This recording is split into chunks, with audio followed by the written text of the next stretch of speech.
жолда өте жақсы. Атап айтатын болсақ, негізгі мәселенің барлығы мына халықтың әл-ауқатының артуына бағытталған, халықтың жағдайының жақсаруына бағытталған. Атап айтатын болсақ, бүгін өзіңіз білесіздер, мынау 42.500 теңгені біз көтерген болатынбыз депутат ретінде. Осы бірінші сессияда. Сол кезде айтқан болатынбыз. Неге барлық нәрсе қымбаттайды, бірақ та ең төменгі жалақы біздің мемлекетте ол аз деп, 42.500 деп. Соны бүгін президент нақты тапсырма беріп, нүкте қойды. 60.000 теңгеге 42.000 теңге ең төменгі жалақы 60.000 теңге көтеріліп жатыр. Бұл қуантатын жағдай. Халыққа деген көмек болады. Одан кейінгі мәселенің біреуі жақсы, бағана өзіңіз естіңіз ғой. Ұлттық қордағы жұмсалып жатқан ақшаны біз толтыруымыз керекпіз деп. Қалай толтыруымыз керекпіз? Оны бағана сапалы әкімшілендіру жағынан. Мына біздегі қаржы министрлігі, оның ішіндегі кіріс комитеті сапалы жұмыстар жүргізу керек болады.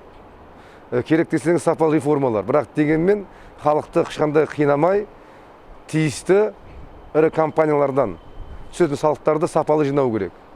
Қаражат көп болса, міндетті түрде әлеуметтік сұрақтардың ауқымы кеңейеді, бағдарлама да кеңейе түседі.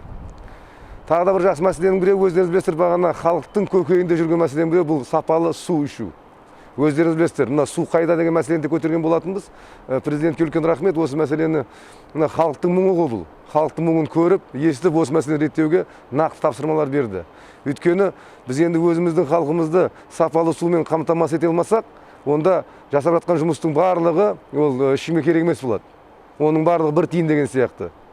Ең бастысы, су қамтамасыз етуге қыруар ақша бөлініп жатыр. Сол бөлінген ақша сапалы жұмсалатын болса, тиімді. Міндетті түрде халық сапалы су да ішеді. Одан кейін бағанағы ол жасалған компаниялардың да жұмыстары ашық көрініп, салық ретінде ол ақша да қайтады мысалға. Көрдіңіз ба? Ол мәселе де көтерілді. Тағы да бір жақсы мәселенің көтерілген біреуі, өзіңіз білесіздер, көрдіңіздер. Өте маңызды мәселенің біреуі. Бағана айтып кетті ғой, кәсіпкерлерді қолдау мақсатында тағы да 1 триллион ақша бөлінетін болды. Бірақ сол бөлінген ақшаны мына қаржы министрлігі, басқа да мемлекеттік органдар сапалы қарау керек.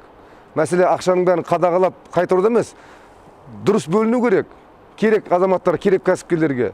Ал егер салықтан жалтаратын, басқа да заңсыз жұмыс жасайтын кәсіпкерлермен, мысалы, ол керек емес нәрсе ғой. Оны реттейтін арнайы органдар бар, олар солар жұмыс жасау керек. Тағы да бір мәселе, бағана естідіңіздер, банктерге көмектеспейміз деп айтты. Өте дұрыс айтылды. Неге дегенде қанша мемлекет көмектесті банктерге? Ал банктер бізге мемлекетке көмек керек кезде ешқандай көмектесе алмайды. Мысалға даже кредит мәселесі бойынша пандемия кезде қаншама кәсіпкерлер қиыншылыққа туды. Сол кезде олар сапалы көмек көрсетіп, өз тарапынан бір мемлекетке бізде көмектесейді деген бір жақсы инициативалар берген жоқ. Көрдіңіз ба? Одан кейін тағы бір мәселе айтқан, көптеген бізде мынау тәркіленген мүліктер бар, ол банкта тұрған. Соның бәрін реттелу керек. Оның бәрі қосымша екінші неге кіру керек? Екінші айналымға. Ол деген сөз не? Ол деген сөз қазір мынау екінші деңгейдегі банктер енді халық қарай бұрыл жұмыс істеп бастайтын болады. Неге? Өткен алдын ойлайды олар мемлекет көмектесе алады деп қиын болатын болса. Ол мәселе болмайды енді. Енді олар тікелей халықпен бірге жұмыс жасап, өздерінің обороттарын кеңейту керек. Мысалы, Каспий банк сияқты мысалға. Халыққа қызмет жасап, өзіміз ыңғайлы ғой. Сол сияқты барлық банктар түрлі жолдар іздеп, халыққа ең бастысы бұрылып, несиенің бағанағы проценттерін азайту керек. Одан кейін бағанағы дұрыс істеп жатқан кәсіпкерлерге оңтайлы жағдай жасау керек. Сол арқылы біз мына кәсіпкерлерді көлеңкелі экономикадан шығара алатын боламыз. Мысал ретінде, салығын жақсы төлеп жатса, бағанағы Аш деген компаниясы болса, барлық заңға сәйкес талаптарды ұстап отқан болатын болса, неге мемлекет тарапынан оларға несиені азайтпасқа?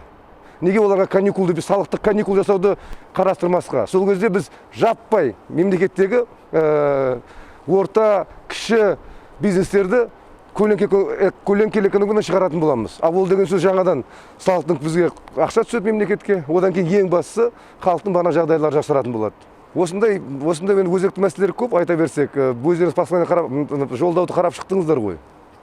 Сол себептен енді оның барлығын біз қадағалап, бағана президентке тапсырма берді, қоғамдық ұйымдар, мемлекеттік қызметкерлер, біз депутаттар бар, барлығымыз қадағалап, соның орындалуын қамтамасыз етуіміз керек біз. Неге дегенде қағаз жүзінде бәрі жақсы болып, іс жүзінде халық болса, ол ешкімге керек емес нәрсе.